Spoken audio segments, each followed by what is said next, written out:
All right. Well, good afternoon here in the NCOIL National Office in New Jersey, and welcome to the next installment of the NCOIL one-on-one interview. And we have here with us today California Assemblyman Ken Cooley, who is the current NCOIL Vice President and soon to be NCOIL President. But it is still good morning out there. So good morning, Assemblyman Cooley. How are you? Good morning, General Counsel Malefchik. I'm great today. Beautiful day in California. Great. Well, thank you for taking the time. I'm sure you'd rather be outside right now, but let's just get started. We'll get right into this. So we'll start with, if you could start off just by telling us how you first got involved with public service. Yeah. Well, it's interesting. I consider myself I don't quite understand my life. Public service has always had an interest for me. I actually, here on my bookshelf, I have a envelope from the Kennedy White House, because when I was 8 years old, I actually wrote President Kennedy. By 11, I lived in Las Vegas, Nevada. I was a Boy Scout. I spent a day following the city manager of Las Vegas around when I was 11. I remember having lunch with another city manager at 17. I went on to UC Berkeley, where I graduated in political science, but while at UC Berkeley, I did an internship for a woman who at the time was the president of the San Francisco Board of Supervisors. I did that for an entire academic year, and she's now known as United States Senator Dianne Feinstein. And of course, I visited her office just last week as a part of our very productive DC trip. In terms of official entry into public service, I subsequently started in the state capitol as a young guy, 77, 8 years chief of staff, the rules chair. As a lawyer, I've run the insurance committee in both houses of California's legislature, Assembly and Senate, at different times of my career. But in my part of California, about 15 miles from the state capitol, there is a community that's so old that the Pony Express ran through it, as well as the first railroad in California, a place called Rancho Cordova. And I got involved in supporting its transition to become an actual city in California. So I was active in the cityhood effort. I was elected to the city council of Rancho Cordova in 2002, served there for 10 years before being elected to the state assembly. And I've been here since December of 2012.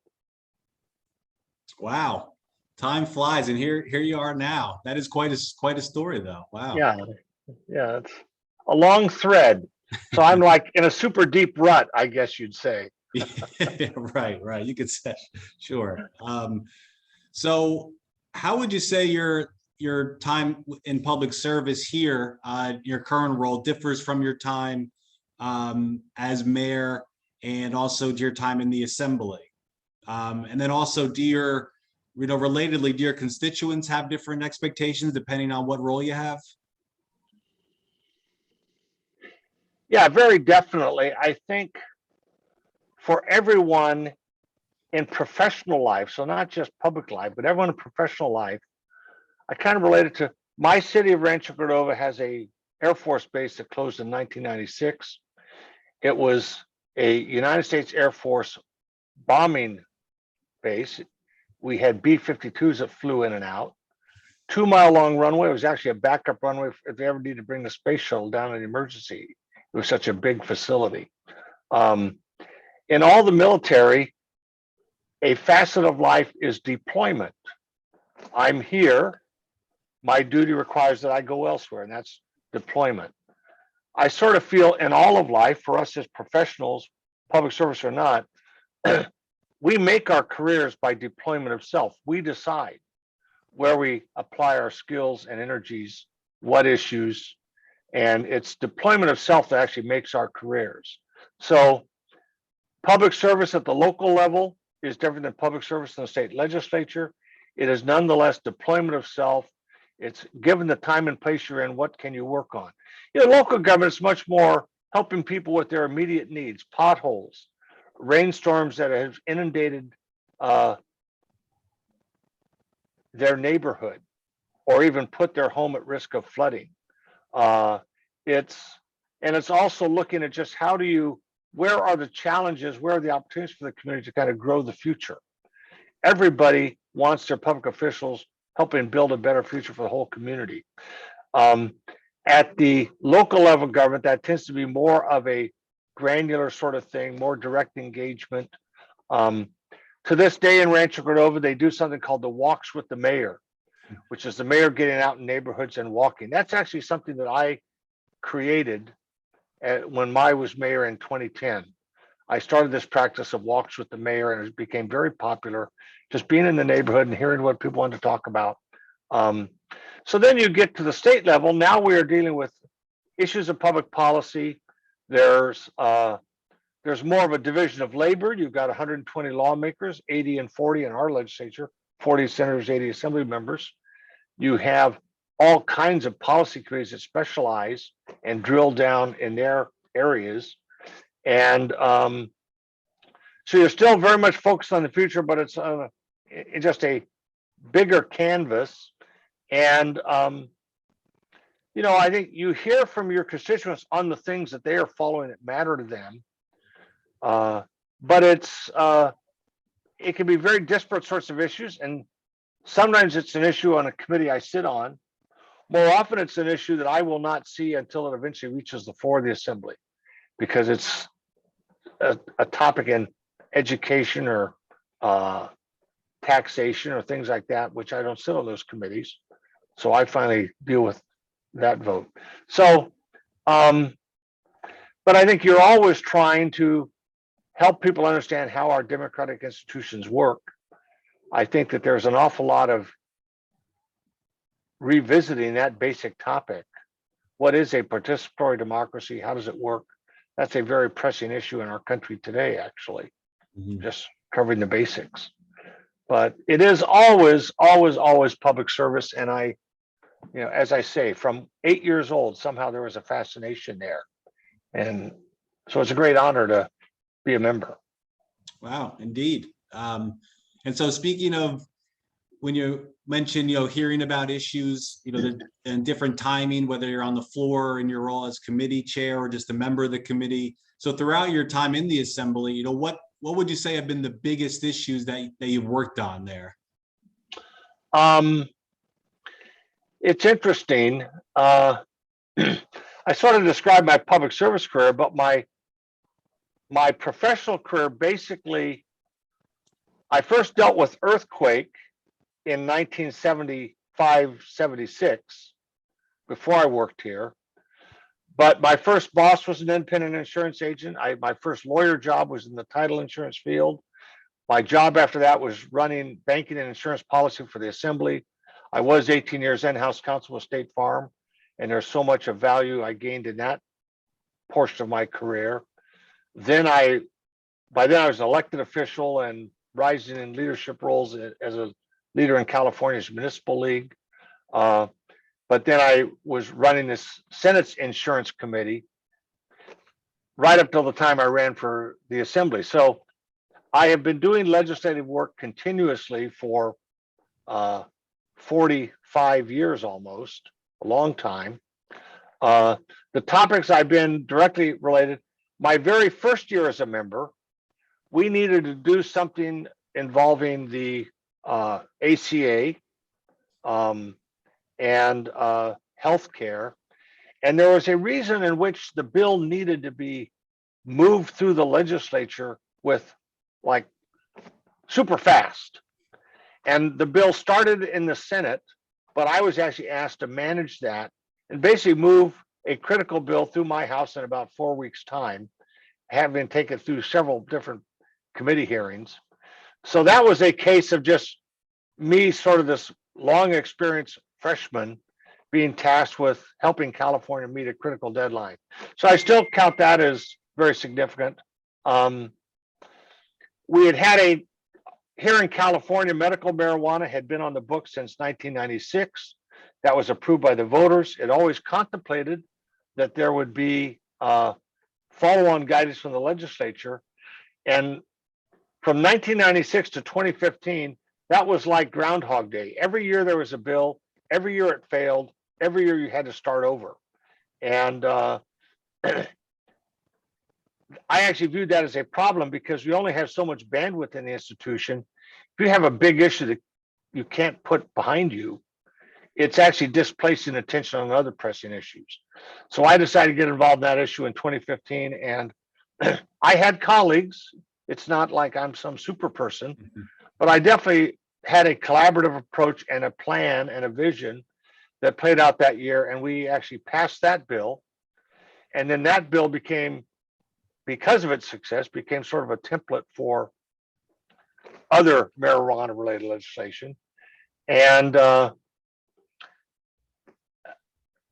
we're another issue, and it's actually not an insurance issue either, but there has been recognition that there is the potential for brain damage from concussions in football.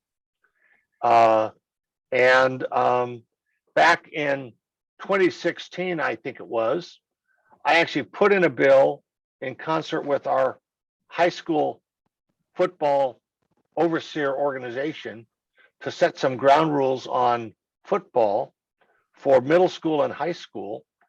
And I maneuvered that bill right through the Assembly and the Senate, sent it to Governor Brown, staged an event at UCLA dealing with concussions the Friday before the deadline for the bill to be signed, that got considerable play in Los Angeles. He signed the bill, and the next day my bill and my interviews were in the national media, because it was the first big groundbreaking bill dealing with concussions in youth. And so that's a place where I've made my mark. Then generally, I would just say I count it a privilege. I always wanted to be rules chair, even though I've continuously worked insurance issues for 40 years. But I would just say I have a very able chairman with whom I work very closely. And I feel that here in California, our state assembly insurance committee has done a good job of managing complicated issues during my tenure. And I feel that sometimes you get to operate in the limelight, and sometimes you just have the satisfaction of knowing you played a key role. I feel I have a very strong partnership with my chair, and we get a lot done in the insurance field. And so I actually count that as a big part of what I do in the state, but it's more low profile. Right. So all those issues obviously very complex, and they take a lot of time. Those things aren't done overnight. So that leads me to the next question. Do you think your time in public service has it had an impact on your family life? Those are tough schedules and tough hours to keep. Yeah. Well, I would say definitely it's a part of the key thing. I first ran for public office 2002. That's when the cityhood thing was. And I had thought about doing it earlier, and I always opted to not run for public office when my kids were in high school, in K through 12. So my youngest son was a 2000 graduate of his high school. So then they weren't at home in the same way. But no, it very definitely, it affects my life. I'm very into my work. I think about it all the time. In that sense, I'm thoughtful. It's kind of a reputation I have, even I think among most of my constituents who know me. I can lay awake at night and fret about it. I am strongly animated by that deployment of self model. So if I'm interested in something, I plunge in. At this point in our life, I live in Sacramento County. My youngest son lives 18 miles away in the next county to the east. Between my son and his wife, my other son and his wife, all of the in-laws are in those two counties. There's a grandparent involved. So we've got like 4 generations in a very small bit of California, which is sort of wonderful, but and unique anymore. And very definitely, I am the least, I end up being the least present, I guess I would say, of the grandparents, just because my work is sort of, nonstop. On top of which, as you know, I am responsible for a project to rebuild not the historic Capitol building, but the annex which adjoins it. And that's a massive project.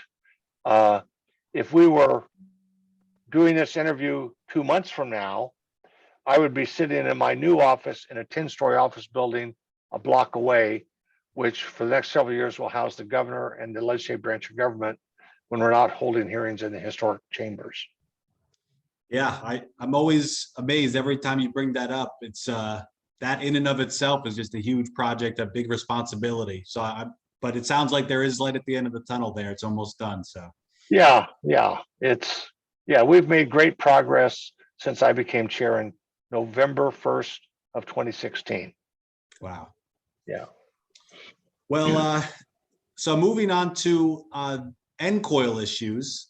So when did you how did you first hear about NCOIL, and about how long ago did you first get involved? Well, I first heard about it in, believe it or not, 1977, 78. My boss, Assemblymember Lou Pappin, with a colleague of his, Richard Robinson, were very active in NCOIL and would travel to those meetings. I never attended, but I knew of NCOIL because my boss was very active and would maintain both a correspondence and phone conference calls that were on the NCOIL topic. Then by 1988, I was now a lawyer, and I was tapped by the California Assembly. This is back in the days of the legendary Speaker Willie Brown. The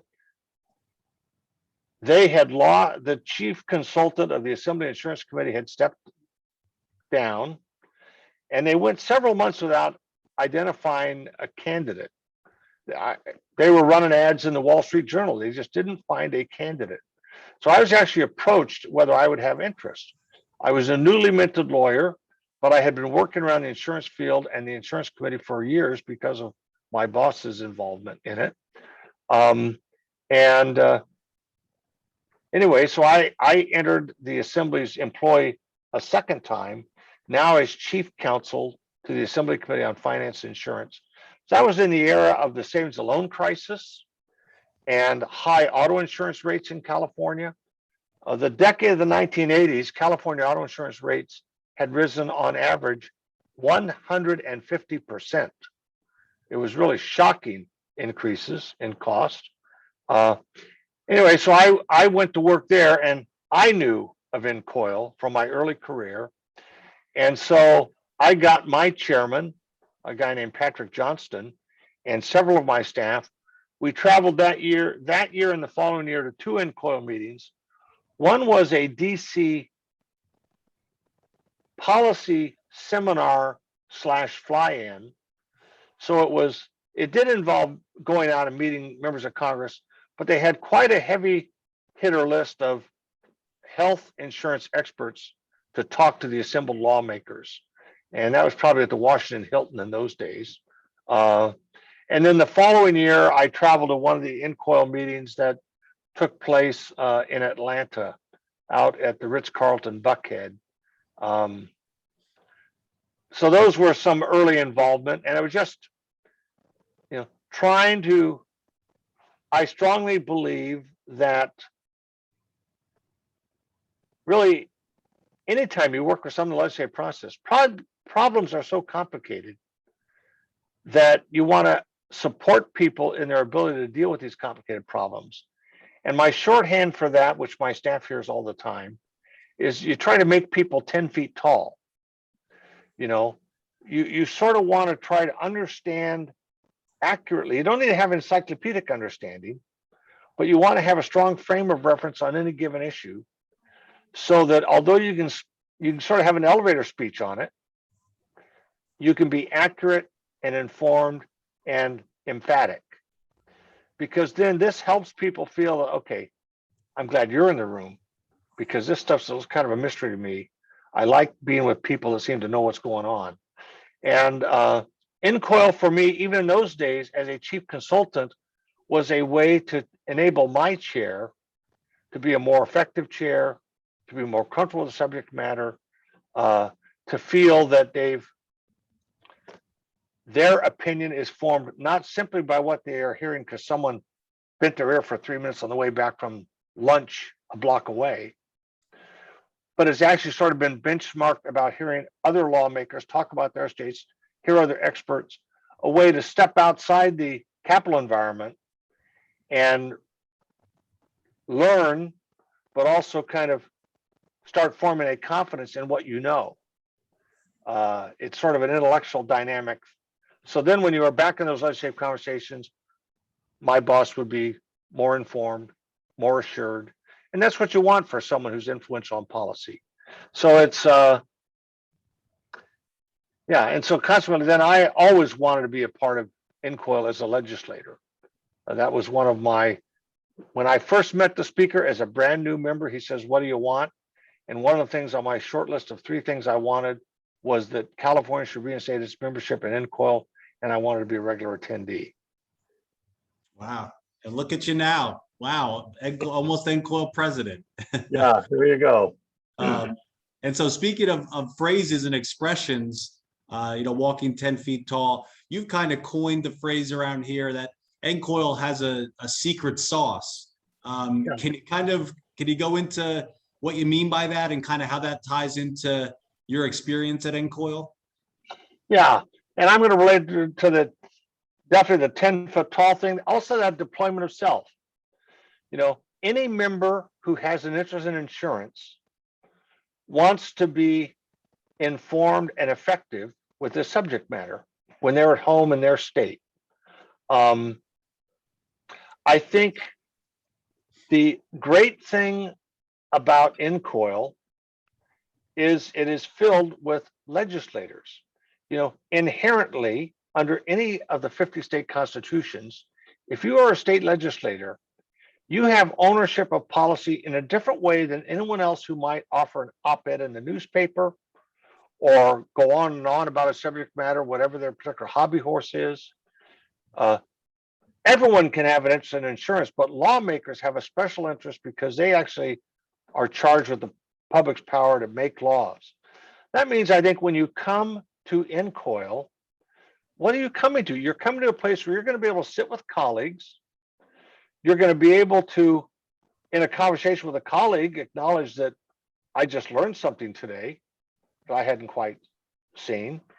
It's a place where this small, tiny handful of Americans who are charged with the public power to make laws can come and meet with similarly responsible individuals and grapple with issues, hear them explained, hear questions. Oh my gosh, I may think I'm smart, but the questions my colleagues raise that didn't occur to me because I was thinking about something else. But a question raised in an NCOIL meeting will elicit a response, and if you just listen, you're going to learn so much. And I just feel that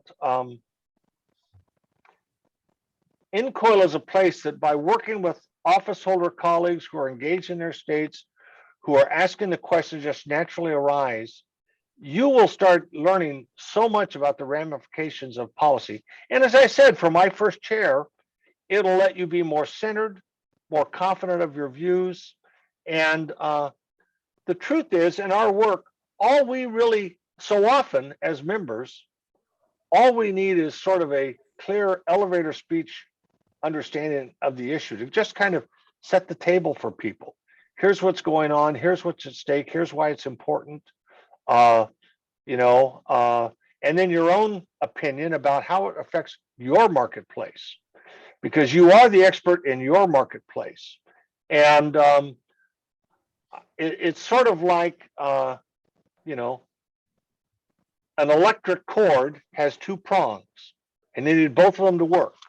I think in NCOIL, you are able to get insights, information, a grounding in all manner of topics, the short-term nature of the P&C industry, the longer-term nature of the life and health industry, how that feeds into the capital requirements and how you safeguard them and why that's important to safeguard them, how the guarantee fund works, why the rating laws are structured to ensure adequate revenues, not the lowest price. All of these things are just sort of interrelated. And as you hang around NCOIL, you're going to get more conversant. And then when you take that knowledge and relate it then to your own, what you know of your marketplace, what's going on in Lincoln, what's going on in Altus, Oklahoma, out in the west, what's going on up in Northeast Georgia in the little community of Clayton up in the mountains. When you were able to relate this general knowledge to what you know of your unique marketplace and bring that together, you will be a profound opinion leader on this very important topic. And I just think, so it is being a lawmaker plus the information, plus the knowledge of your own state, it's fabulous. And I think NCOIL really can let you drill down on that and run with it and be very influential. Yeah, very well said.